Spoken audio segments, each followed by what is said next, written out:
Trying to be doing that bullshit. On to good news. Oh, welcome back to BS with Brian Simpson. Oh, I have a special guest here, Evan Lovett, a.k.a. LA in a Minute, and this guy knows a lot of shit about Los Angeles. Thank you, Brian. I appreciate you having me here. I came across your Instagram, and I've been meaning to have you on. I'm so glad we got to get you here. Busy man. So we were just talking about how. So my thing was, I always tell people that L.A. is a place of its own, and San Diego is what people that have never been to California think L.A. is. That's a really, really good explanation. Yeah, because L.A. is its own beast. It's its own beast, man. Well, here's the real thing. L.A. is it's really like 6 or 7 places, right? So it's funny you say that. I'm often asked, what's the ideal day in Los Angeles? Or even before that, you have friends from out of town coming to LA and they want to do all these things. I want to go to Disneyland and I want to go to the beach and I want to, blah, blah. And I'm like, dude, you better have a lot of time because LA is huge. And the thing that I always come up with is you need a week in LA because it's almost like there's 7 different regions inside of LA. So I'm like, you take one region per day and that's going to be your LA. And you got to have money. See, here's the other thing. You got to have money. You can't listen. You can enjoy LA with no money, but not really. If you strap you don't got to be rich, but if you strap for cash, you need to go somewhere else. So if you're trying to experience the whole place, it's tough. It's tough. Even just getting around costs you money. Right. That's the problem because of how around, expensive it is. Big time. Yeah, big time. I mean, sometimes, man, because I live in the Valley and all the comedy clubs are in the city. And in Hollywood, and sometimes I'll lose money to do a spot. Like if I only have one spot in the city, the Uber costs more than I'm getting paid. It's an investment, though. Right, it's an investment, yeah, for sure. But it's like you can't just come. And that's the thing, you're not close. Nothing's close to you. That's what it really is. It's like you're not close to the beach. You're about 40 minutes from the beach. 40. See, that's another thing about LA. You're 40 minutes to an hour and a half from the beach, depending on what time you're trying to get there. Right? It's funny, when I was growing up, they used to say there was a trope that was like, everything's 20 minutes away in LA. And I was like, that must be real outdated. Although during COVID, you could get anywhere in 20 minutes. Then I'm like, oh, that's where that came from. But to your point, it's always funny. They measure LA in minutes, not miles, the distance. And you're never close. No, even when you're close by, you're never close. You're not close. And you never know what's going on. Sometimes you'll be looking at an Uber and it says it's 5 minutes away. And then 15 minutes later, it's still 5 minutes away. So you've obviously born and raised LA native. Sir. Yes, sir. And what made you start the LA in a Minute Instagram account? You're also on TikTok. Yes, also on TikTok, but Instagram is my preferred social media platform. But wherever anybody wants to watch, I'm happy. So I was born in Sepulveda, which is now known as North Hills, right?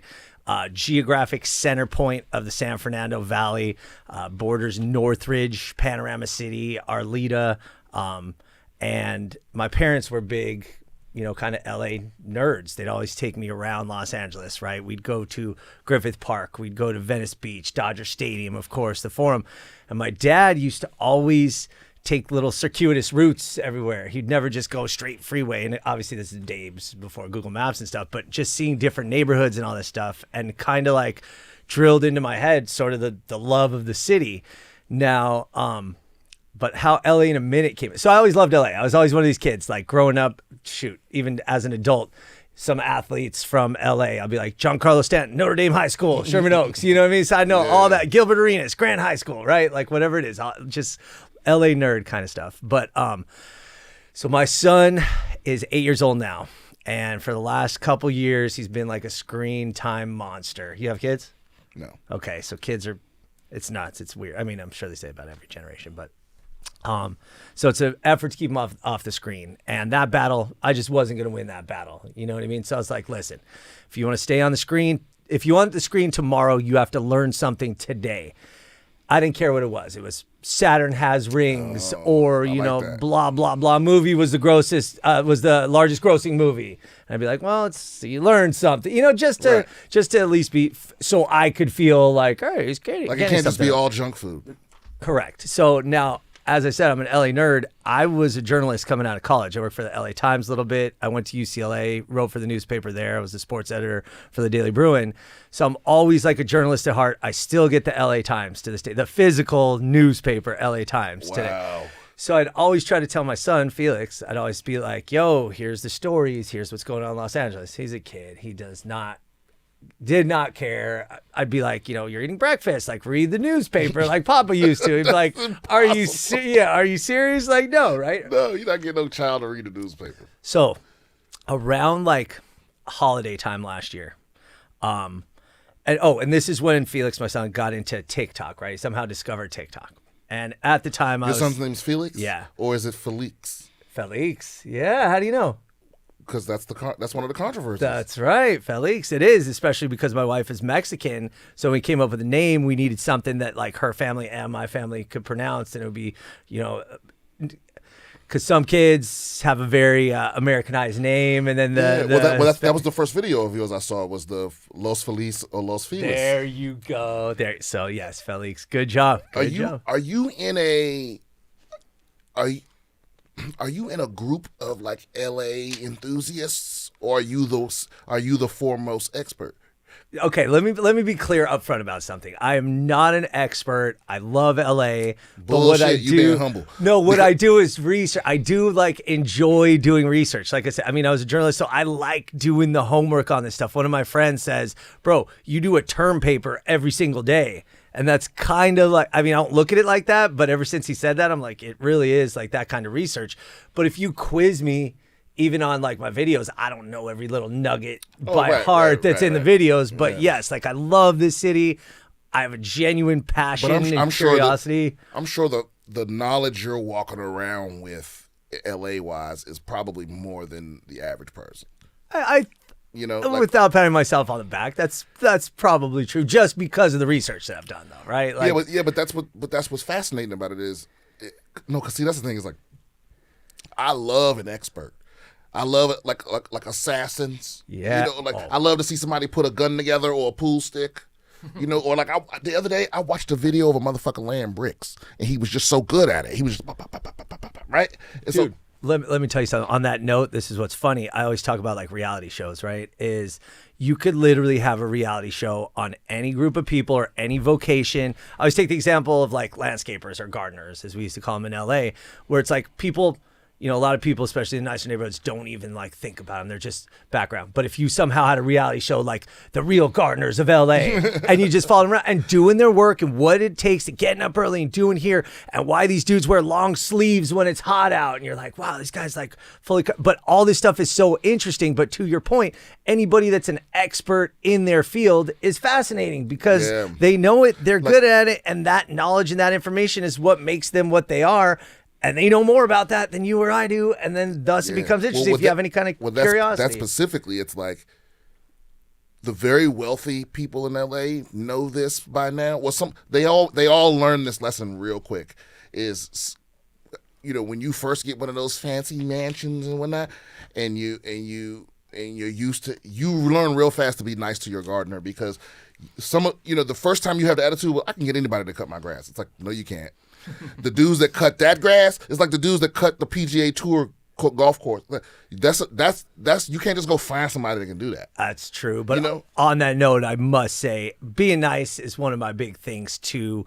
That people need to just be nice to people in general, man. Like I just want to put that out there. I know that's not where you were going with that, but it's something that really irks me because again, same people you see on the way up, same people you see on the way down, but just making everybody happier and making it doesn't cost anything to smile at somebody or ask them how their day was. So anyway, that's tough here because the worst people from everywhere else come here. Oh. Right? Get into that. Let me explain. Let me rephrase that. This is a place where dreams come true. And so but the amount of people that are talented and secure is the same. But the amount of people that want to be famous is astronomical, right? So LA gets inundated with all the people, the talented people. But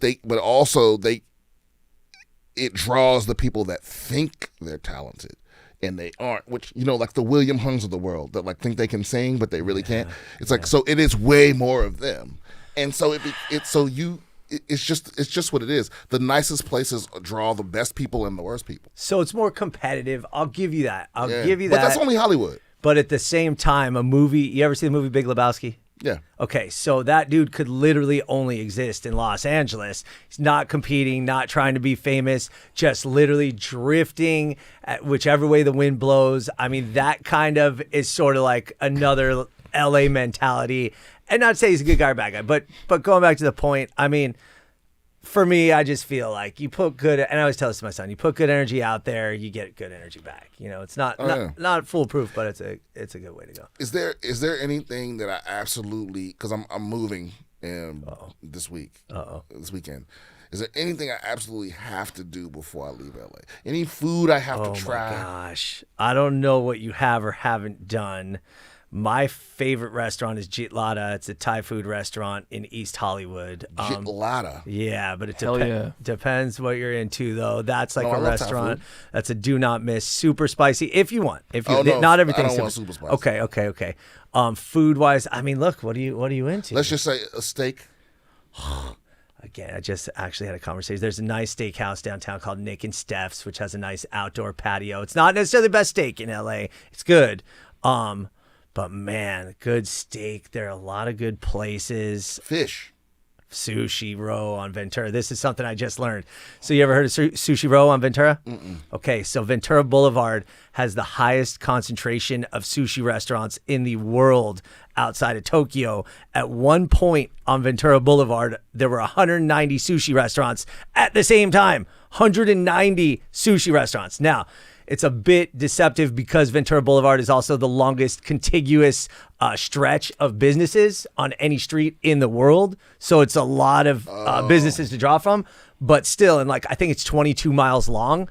190 sushi restaurants is insane. But the reason it developed is because the concentration of master sushi chefs started there. Teru Sushi in 1979, was the first notable sushi restaurant. And then just little by little, all these sushi chefs kind of, success. You follow in the footsteps of success.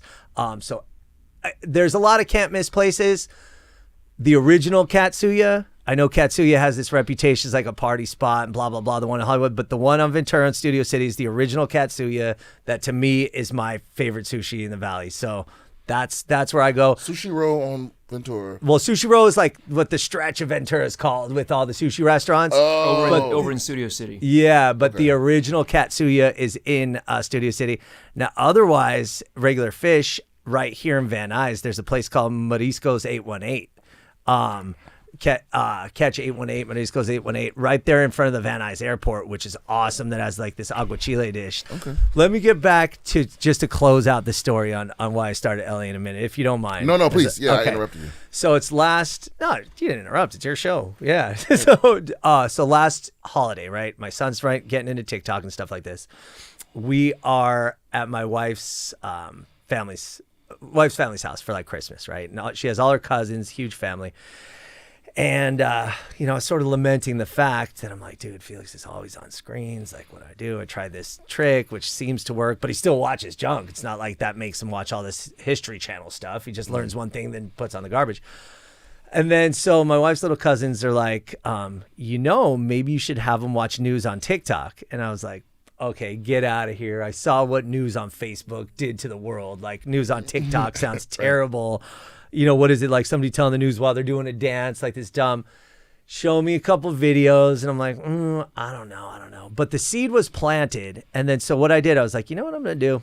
Since he watches TikTok, and he does listen to me. He's a good kid. Just doesn't want to see me like read the newspaper, hear my facts. I was like, I'm going to put these LA news stories on TikTok. And this is how it started. LA in a minute. To be honest, I don't know where the name came from. It just came to me. But, I started, if you go back to the original videos, I was holding like an LA Times, physical LA Times, and I'd be like, these are the 3 big stories of the day, in LA news, stuff like that. And TikTok's algorithm is very interesting. It's different than those other social media because you don't need to be boosted by a celebrity to get a lot of views. They put it out to a certain number of people. If that engagement is high, they'll put it out to more people if that engagement is high. So like on your first video, in theory, you could get 1 million views, you know, if your content is that great and people respond to it. So that started getting a little bit of traction. But then, you know, there's not interesting news every day. So I was reading this book called LA's Legendary Restaurants by this author called George Geary. And I got into like, what are the oldest restaurants in LA? And everybody knows that a lot of fast food was invented in LA. So I put out this one called oldest fast food chains that originated in Los Angeles. Everything from McDonald's to Taco Bell to Bob's Big Boy. See, I didn't know McDonald's started here. San Bernardino, technically. But it was actually the Aerodrome. So the McDonald brothers, their dad had a restaurant called the Aerodrome that started inside the LA County confines. It was this weird shaped building, kind of almost like a UFO, like an octagon kind of, I guess. The McDonald brothers literally moved the building to San Bernardino, changed the menu, and opened as McDonald's Barbecue. That was the name of it. It wasn't even like barbecue food. They were known for their burgers and fries. But I guess back then, like being a barbecue restaurant was a big thing. So they moved it to San Bernardino, and yeah, that's where it started. So that video became fairly big, and then since then that's sort of been the theme, is like, okay, people want, and it's more interesting for me to do the history or the oddball trivia or tidbits, or a lot of times I'm just driving and I'm like, what is that thing, or this idea, like squirrels, or one today I did mosquitoes. I don't know if you get bit by mosquitoes a lot. I do. And they're always on your ankles, and I'm like, what's up with these mosquitoes? Turns out that LA has an invasive mosquito species that attacks from the knee down. Back when you were a kid, I don't know if you remember, the mosquitoes were big and slow. You could smack them. If they got you, they'd get your like shoulder, your arm. Nowadays, dude, my ankles are all bitten up. Turns out in 2001, there was a shipping container from China that brought in those lucky bamboo plants. Apparently, some of them were infested with eggs, and it's a different kind of mosquito. It's called an Aedes mosquito. The ones that were native to Los Angeles are called Culex, but these ones are more tenacious, they're more insidious, they're smarter, they're faster, they're smaller, and they only bite from the knee down as one of those natural selection things, because it's harder to swat. If you see a mosquito right here, you're just like this, right? Dude, this is making so much make sense to me. So just like anything, and LA, I always say this, like around every corner, everywhere you look, there's something exciting, there's something fun. Right down here, after this, I'm going to go to that Wat Thai temple, which was the first Thai Buddhist temple in America. It's right down the street. It's in Sun Valley. And it turns out Los Angeles has the largest population of Thai people outside of Thailand. So, I mean, I'm going to check that out. I know they have this big food event. That's something you could check out if you're leaving later than Saturday. Is Saturday and Sunday, they have this food fest, which is like some awesome, authentic Thai food. But it was started by literal Thai Buddhist monks in 1972. They planted the seeds in 1970, but they built it in 1972. But it literally is a Thai Buddhist temple just sitting here in the middle of Sun Valley, which is like pretty surrounded crazy. by all the porn. Yeah, dude. But again, it's like factories and like the mountains and like but everything is so interesting. I mean, if you have a curiosity and a passion, like yeah, it's limitless. everything is here. Yes. And everything is in LA except New York. Right?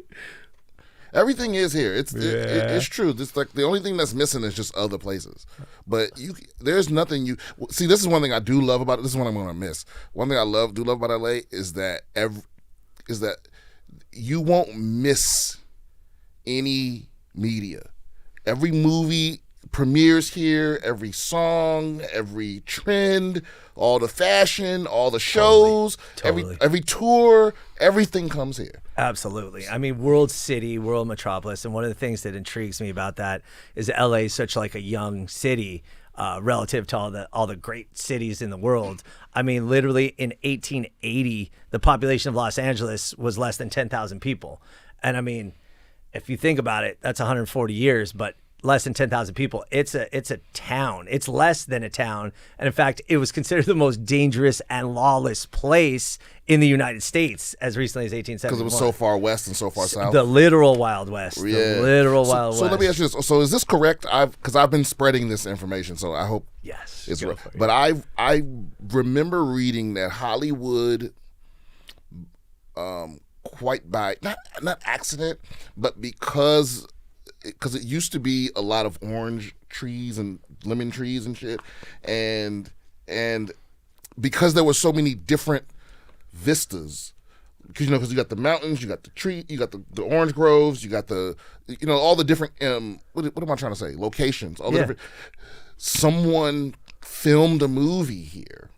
Because it's not like they decided this is where the movies would be, but somebody filmed a movie here way back in the day when moving pictures was kind of a new thing.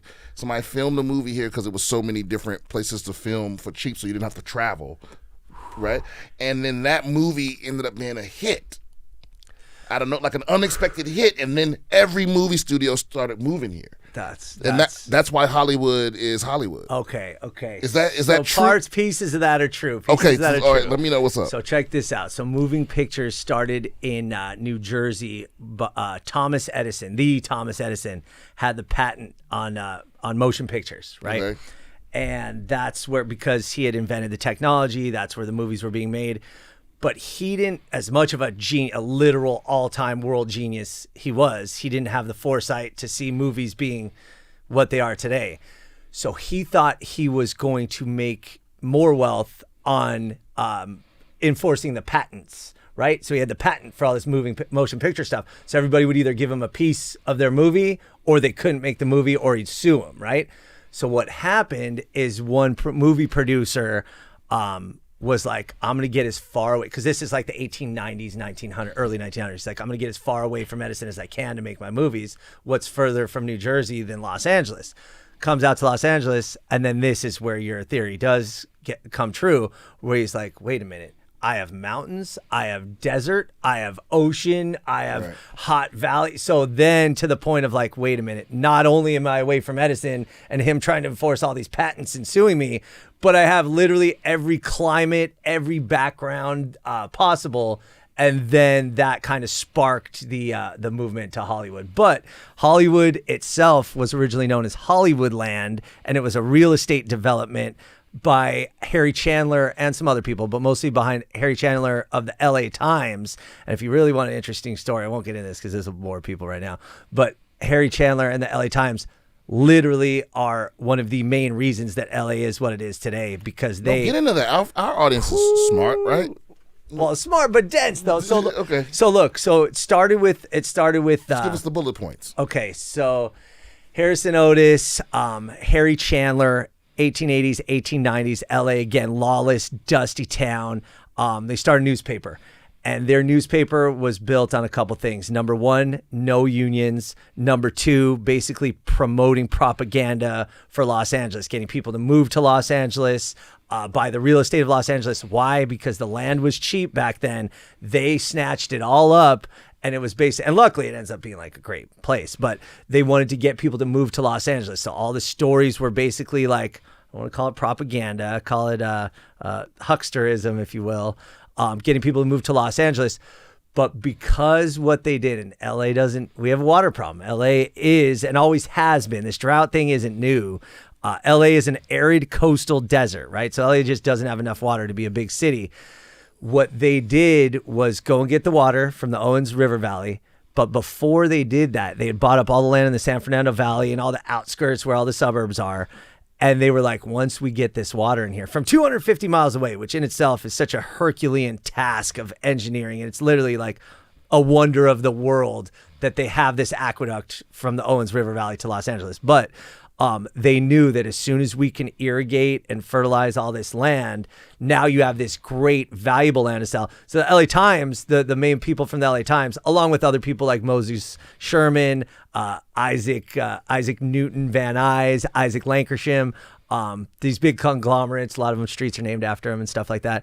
But they owned all the land, and the LA Times would just come to LA, land of health, land of oranges, you're going to get healthy, the sun, blah, blah, blah. And tuberculosis was huge back then. And what the LA Times started doing was printing these, forget what it's called, but special issue LA Timeses to put in newspapers across the country. during the winter. So in Indiana, in New Jersey, when it's cold and people are freezing their asses off, you see pictures of sunshine LA. It's like this, like my dad used to always say this to me on January 1st every year. We'd watch the Rose Bowl. He'd be drinking a bottle of cheap champagne. I remember it, with his shorts on.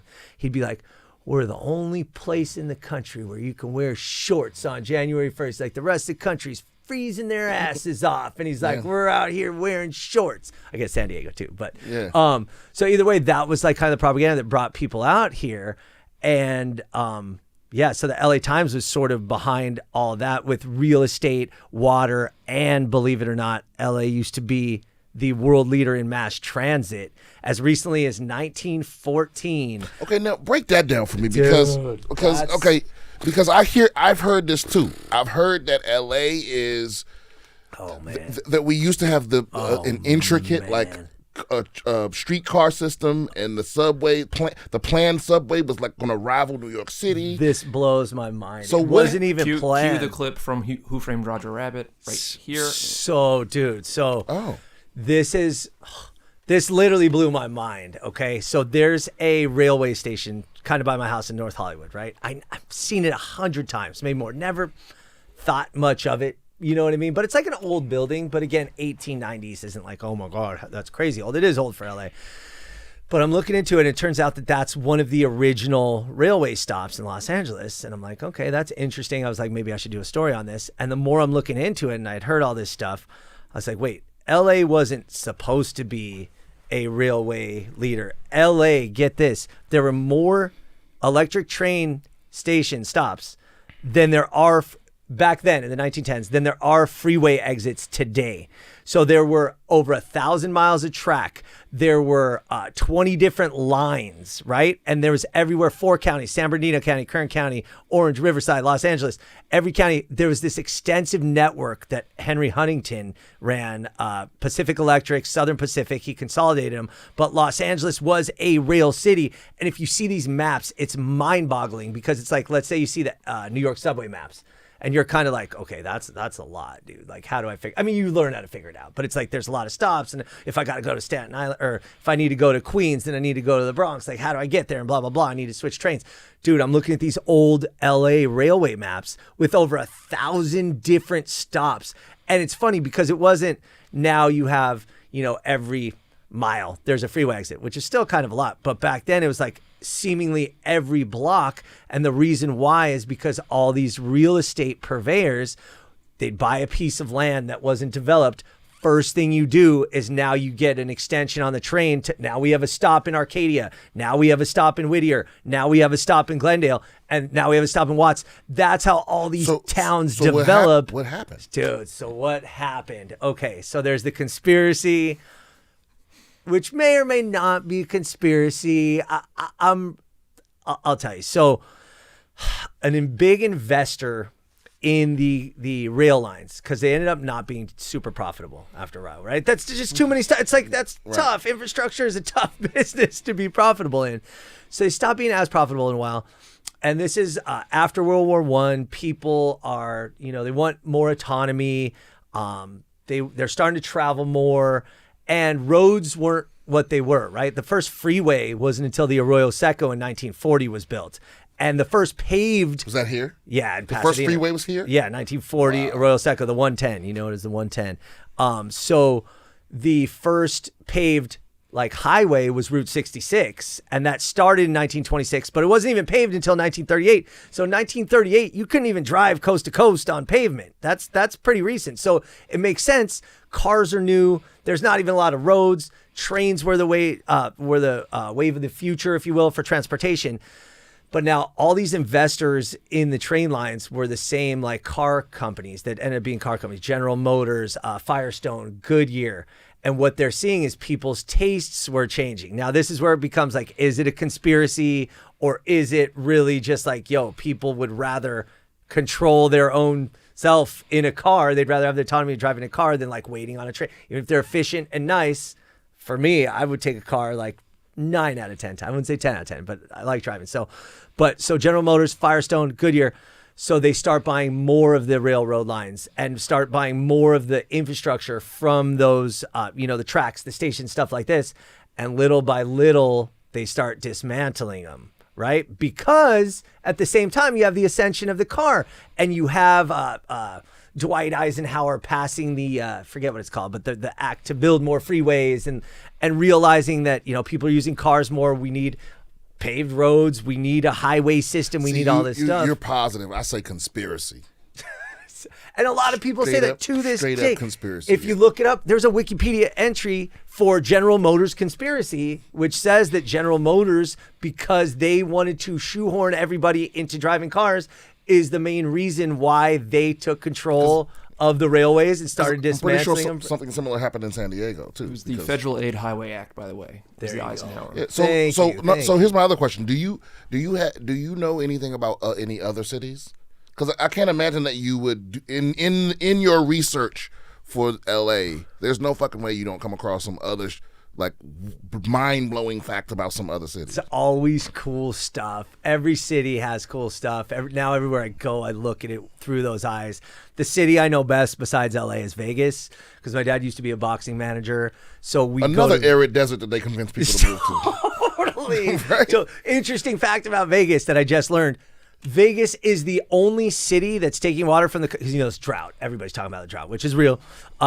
And Colorado River, we're running out of water, and Lake Mead, and everything's running out of water, and the waters are dangerously low. Vegas is the only city taking water out of the Colorado River right now that's not using their full allotment.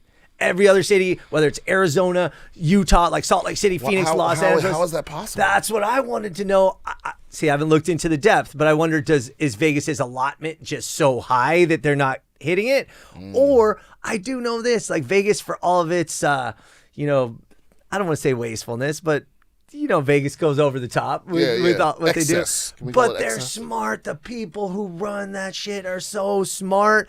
And at a certain point, like, it does become smart and cost efficient to either conserve or maybe they're reusing it in creative ways or whatever it is. But yeah, Vegas is probably the city that I know like the best. I've been to Vegas like 5 times this year. Yeah. Yes. And what always blows my mind is because normally I won't eat seafood somewhere that's not near water. Yeah. Yeah. But Vegas, I don't know what they spend to get fresh seafood in Vegas, but I'll tell you this. It's funny. There's this Greek seafood place. I don't know if it's still there. It was in the Cosmo. There was this Greek seafood restaurant, and they used to say that they had a shipment flown in every day from Greece of fresh seafood. Now, again, I have no reason to doubt it. I believe but it. Again, when you go there and you're trying that fish, you're like, wow, this is fresh and delicious. You go to Vegas, best steak I ever had in my life, Bazaar Meats in Vegas. Really? Bruh. The one here closed. Yeah, the SLS. So I discovered it in Vegas and then found out there was one here and then found out it was closed.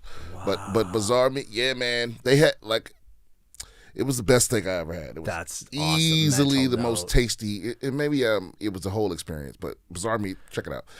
Okay, so here's the other thing too. So you were naming all of these dope restaurants in LA, but have you noticed? Because you were talking about the oldest places, but I've noticed that post-pandemic, or can we even say that? Yeah. Well, what the CDC came up. Post treating the pandemic seriously. Okay, right. Good. Right. Well said. So yeah, this is post straight face pandemic. This is pandemic with a smiley face. I've noticed that like the places with you can't necessarily go off reputation anymore because so there's this whole thing too about nobody wants to work and all this, and I looked up the history of that. It's like it's sort of this anti-labor thing that always comes up, that no one wants to work, but the truth is no one. So what I'm saying is no one wants to pay anyone more because everyone's been losing money, and then no one wants to work for shit wages. So what ends up happening is you end up having the people that are willing to, like, you, instead of getting the best people, you end up having the people that are willing to do it, right? Man. And so, not every single one, but a lot of the restaurants I've gone to that I loved before the pandemic, they're just not the same. Dude, honestly, Brian, like, this is one of, not just a fantastic point, but something I've kind of been pounding the table on. Like, look, when restaurants first opened back up during pandemic, you couldn't expect, right? Of Right, course. right. And you're like, hey, it's my favorite restaurant. It's a little off, but you're like, hey, I'm just glad to be out here eating at a restaurant, right? But then in the again, not the aftermath, the straight-faced aftermath, I guess, you're going back to these places and you're like, it's just not as good. And like you said, you hear about, okay, maybe the line cooks are different, the staff's different, they're short-handed, blah, blah, blah. Supply chain issues became a real thing. But I'm not going to call it like a theory, but this is what I think. The nice restaurants, the reputational restaurants, not to take anything away from anybody, but they just aren't back to where they were for the reasons you named. And right now, and it's funny, you asked me, is there somewhere I should go eat, blah, blah, blah. And I'm like, dude, it's a different era, because if you would ask me in 2019, I'd have been like, go here and then go there and then this place. And you got to check this out. Oh my God, this place is to die for. You know something we're overlooking too? What? Is the old people that can't come back. So like I was just gonna say there's a lot of restaurants that have been killing it since like the 1960s or whatever, and their best hostess was 66 years old, right. And their best line cook was the Improv was like that. The Yeah. best bartender at the Improv was this old guy. I forget his name. Forgive me, but he's not dead, but he's just A lot of people took early retirement right. When COVID hit, and they have no reason to come back. Especially if they're older, they're more likely to get sick, and that could be really disastrous for them. So imagine being that dude that's been, because there's places where like this broth has been brewing for 50 years. You know what I mean? Because I actually saw something like that the other day, where they every night they dump some of the broth. Like a sourdough starter, if you will. Yeah, and then the next, so it's like it's a 50-year-old thing that they just keep. Dope. Yeah, but it's like someone knows when it's off. Someone knows, all the little idiosyncrasies of the process in the restaurant. Institutional and they're all knowledge gone. base. Yeah, it's an institutional knowledge base that gets so they're lost. gone, Yeah. and then new kids are. I don't want to say lazy, but yeah, they're lazy. New kids are used to It's a different things being. It's a Yeah, different it's a different world, dude. So maybe we They're we not gotta, lazy though. It's that some things, especially when it comes to like food, to learn how to really cook the fuck out of a steak, that takes a long time to develop that expertise. I don't know. I did it in 6 months, but that's just me. That's just me. I'm a beast. But if you but what I'm saying is like if I snap my fingers and killed everybody that knew how to churn butter, we'd be some butterless motherfuckers. Because how do you even discover? Do you think we could rediscover that? Churning butter, probably, but there's other things that I think are more complex. Because some people take fresh cow's milk, they get butter, sour cream, curds, all this other shit, and I wouldn't have the slightest clue. Where do you even start? No, That's hilarious. or imagine if I just blew up all the GPS satellites and everybody had to learn how to read a map. That's because what I know how to read maps and I've forgotten. I couldn't do Thomas it. Guide. You guys remember Thomas Guide? yeah. That was the thing right there. And that I need to find out if that's an LA only thing. But they still use those in ambulances, because you can't trust the GPS 100%. Oh yeah, can you imagine? Yeah, they still. Can you imagine dying while the GPS is recalculating? Oh, dude. You have to know how to read a Thomas book so that you can actually get around, because there's going to be stuff in there that the GPS is not updated, or there's going to be roads that are. Or the EMT's like, it says the hospital's right here. yeah. There's nothing here. On the way here, in fact, San Fernando Road where it's at. Yeah. Like, kind of like double. It's one of those where it's like you can make a right here at San Fernando Road. Don't tell people where our studio is.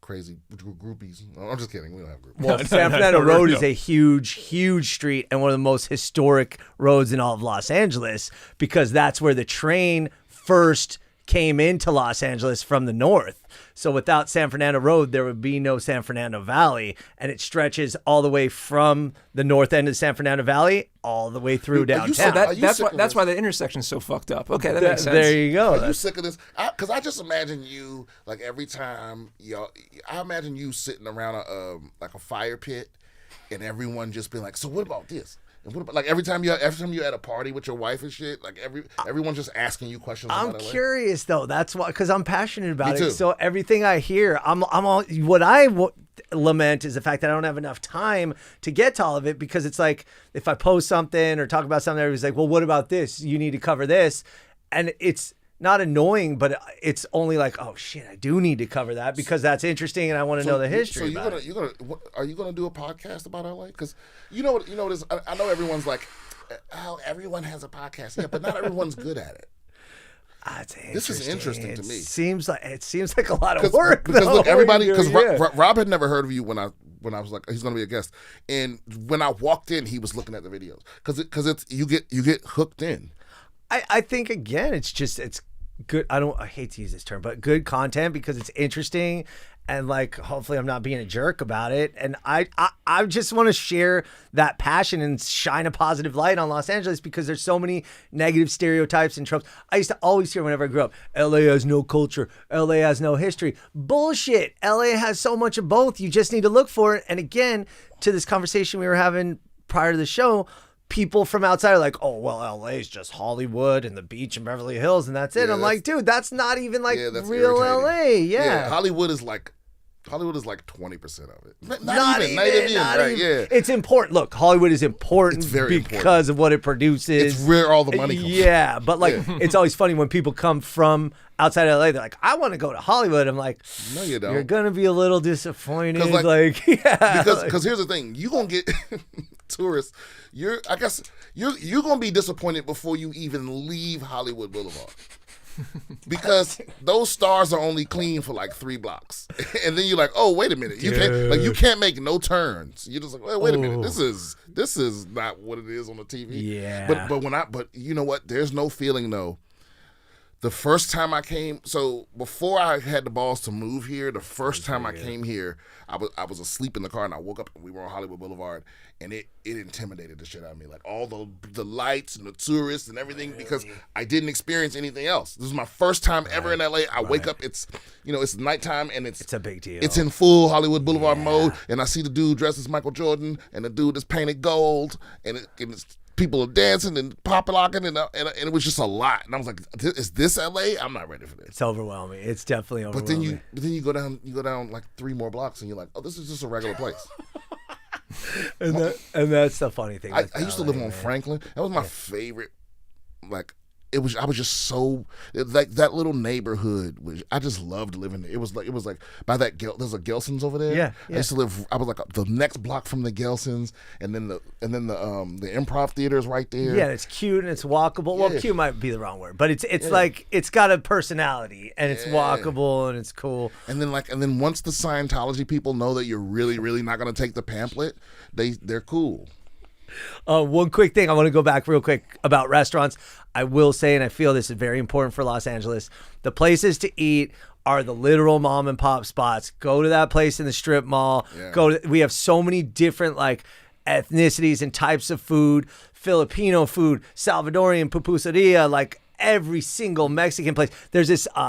There's this media outlet called LA Taco that does a really good job journalism wise, but they started by like reviewing tacos and everything. And every year they have this thing called Taco Madness, right? And it's like the NCAA tournament brackets where they do 64 different taquerias matching head to head. And they have like a vote and, they end up with like the number 1 taqueria. But I always bring that up, or I bring that up here, I should say, because what other cities do you have 64 restaurants of one type of cuisine that are even good enough to get in the dance, to even be in the tournament? So I say because LA, like obviously, look, first of all, LA was a Mexican city, was part of Mexico before. So it really is like a Mexican city, obviously huge Mexican population. But dude, those are the places you ask about restaurants. Any strip mall, there's so many. Koreatown, Chinese, all these great places. San Gabriel Valley has the best Chinese food outside of China. So I mean like, the big food restaurants, food trucks around here are fucking killer. Food trucks, man. Because like the 64 seed taco thing that doesn't even include like some of the best tacos I've ever had is Tacos Leon over in Culver City. Yes, it's mind blowing, and it's just a fucking truck. I love it. I love it when you like, because that's the other thing too. The nicest restaurants aren't always. They don't always look nice on the outside, or sometimes it'll be like a laundromat and a locksmith, and then the name of the place is just Thai food, and you're like, what the fuck?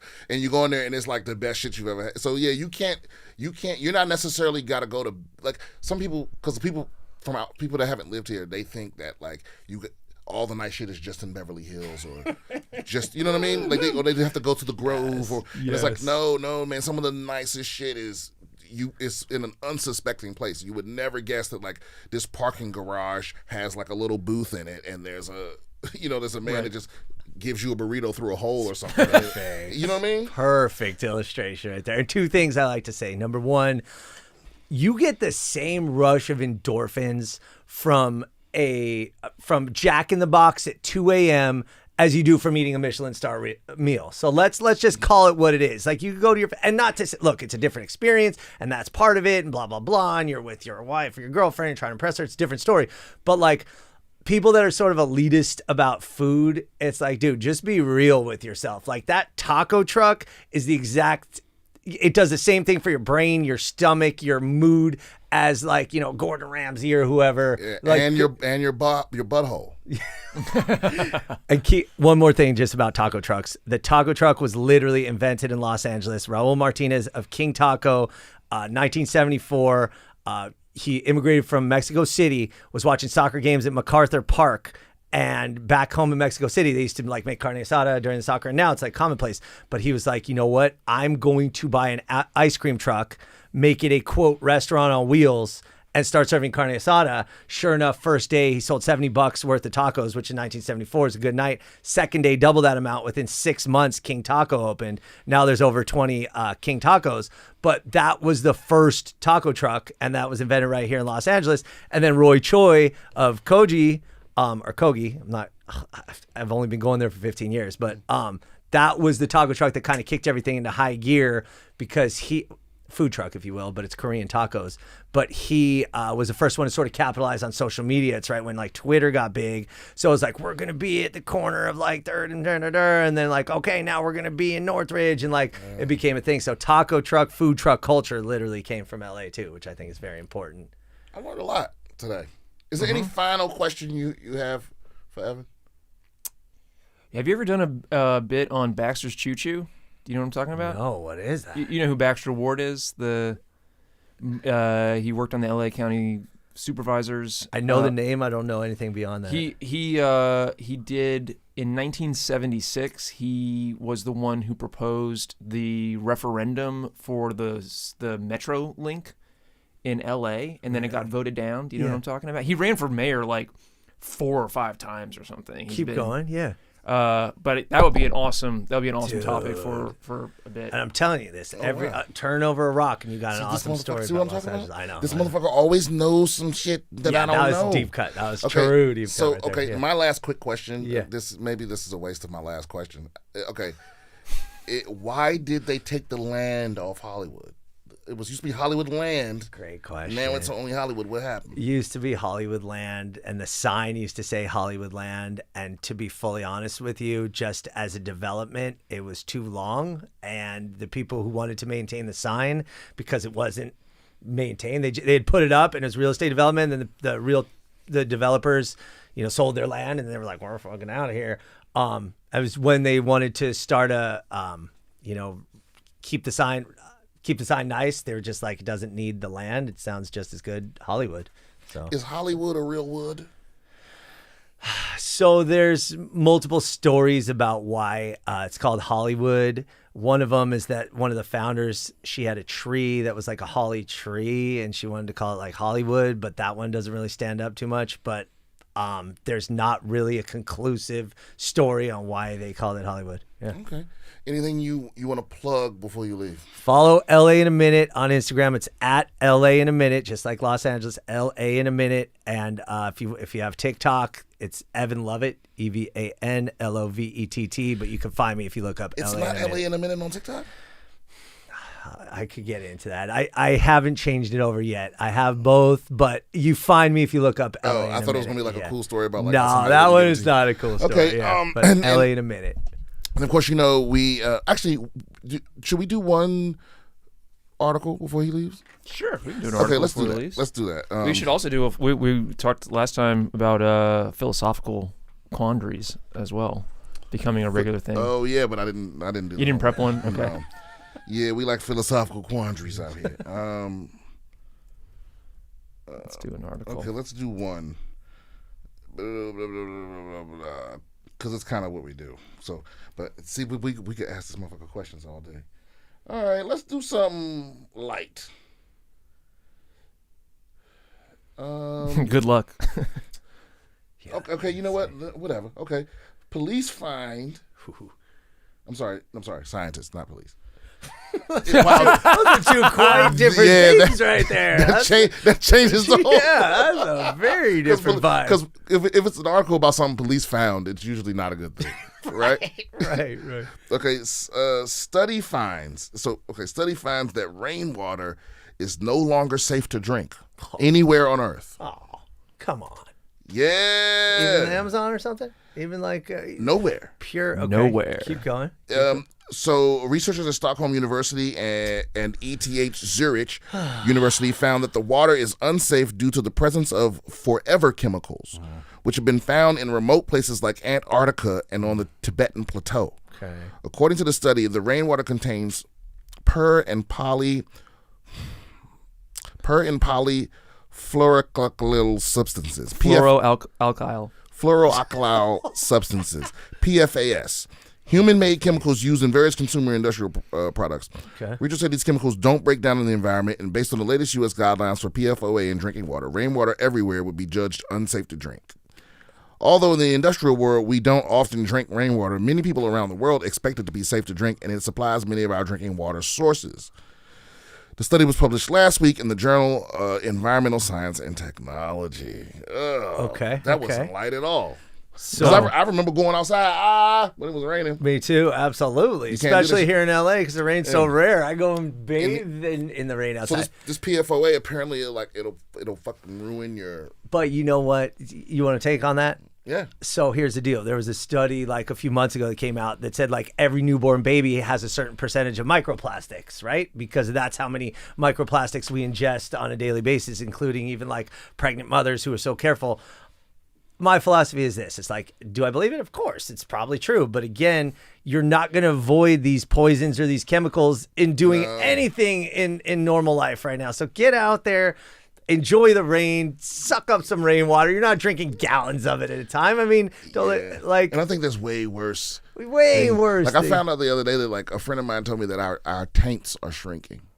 Our taints? Our taints. Oh. The space between your butthole and your balls is getting smaller. And that's probably more concerning than rainwater being unsafe or whatever. Pollution is shrinking human penises, warn scientists. Now that. Well, the taint size and penis size are connected, right? That would make sense to me. And so, the penis sizes are shrinking.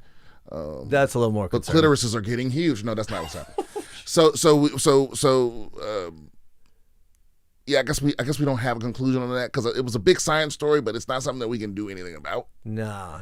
It's like them telling you, oh yeah, wait a minute, before you get out of here, I want to dispel this myth. Yes. Because I learned this is false. The air in LA is not in the late 80s, early 90s, it was horrible. Now it's 100 times better than that. Yes. But it still has the reputation for the smog and whatnot. Check this out. The air in Los Angeles was actually the worst during the 50s because we did not have a central place to dispose of our trash. We had city incinerators, but there were over 300,000 backyard incinerators in Los Angeles as recently as the 1950s because people would burn their that was considered the most efficient way to get rid of your trash. So when you can look it up, you look up smog 1950s Los Angeles.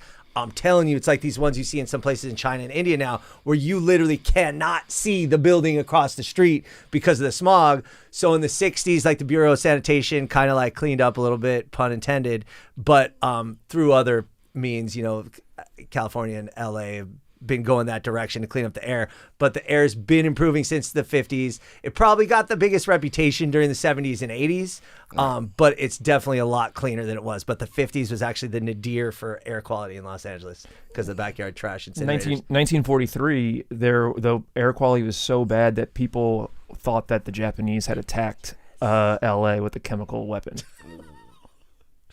Yeah. There's poison smog in the air. We could do this all day. We got right. We could do this all day. Well, okay. So if you have any questions, comments, concerns, you need advice, stories of revenge, email me, bswithbriansimpson@gmail.com. I will be at the Addison Improv next weekend in Dallas, Texas. Buy your tickets. Go to my website, briansimpsoncomedy.com. Don't forget to follow LA in a Minute on Instagram and Evan Lovett on TikTok. If you want more interest, and LA, follow both accounts. Yep. Right, you're gonna check LA in a Minute. You'll find LA in a Minute. Yeah, but follow us on TikTok. He's the most knowledgeable man that I know on Los Angeles. And I really thanks for being a guest, man. I appreciate Thanks for having me, of Brian. course. This is fun. It's a great time. Thank you, Rob.